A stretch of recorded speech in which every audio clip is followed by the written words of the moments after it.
Bonjour et bienvenue sur le podcast One Thing in a French Day. Aujourd'hui, mercredi 4 juillet 2018, cet épisode s'intitule « La folle semaine ». Je m'appelle Laetitia, je suis française, j'habite près de Paris et je vous raconte au travers de ce podcast un petit bout de ma journée.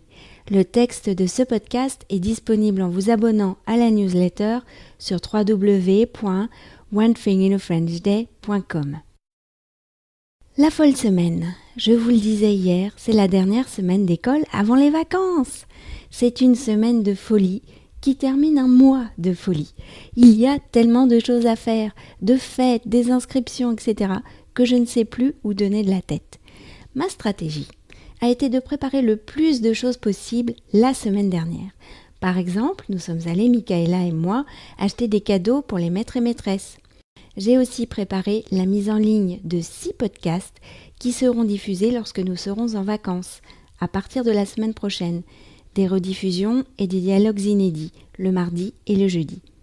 Cela me permet de répondre plus facilement aux impondérables. Là, les amis, je parle comme dans une brochure marketing. Comme par exemple, l'imprimante qui a imprimé 3 pages avant de subitement rendre l'âme mercredi dernier. Très étrange, non ? J'ai donc dû en acheter une nouvelle, étudier rapidement le marché, décider de changer de marque parce que maintenant, la marque que j'avais met les 3 couleurs cyan, jaune, magenta dans une même cartouche et que le gâchis que cela induit m'énerve particulièrement. Et puis je dois m'occuper de toutes les choses auxquelles je n'avais pas pensé.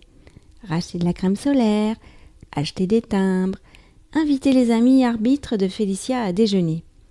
Ah oui, c'est vrai, on avait dit qu'on allait les inviter. Bon, on peut les inviter mardi midi ? Moi aussi, je peux inviter mes copines ? Demande alors Michaela. Non. Par contre, je voudrais bien que tu m'aides à faire de grandes affiches sur lesquelles on pourrait noter tout ce qu'on doit emporter en vacances et qu'on ne doit pas oublier. Michaela, elle, a terminé le collège depuis mardi dernier, mais elle va aux activités. En effet, le collège propose pendant une semaine des activités aux collégiens, 2 heures le matin et 2 heures l'après-midi.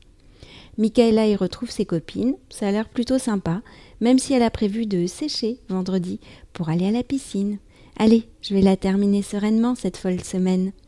One Thing in a French Day, c'est fini pour aujourd'hui. Vous pourrez retrouver le début du texte de ce podcast ou vous abonner à la newsletter sur www.onethinginafrenchday.com. Si vous avez envie de m'envoyer un message, voici mon adresse email frenchday@gmail.com. À demain!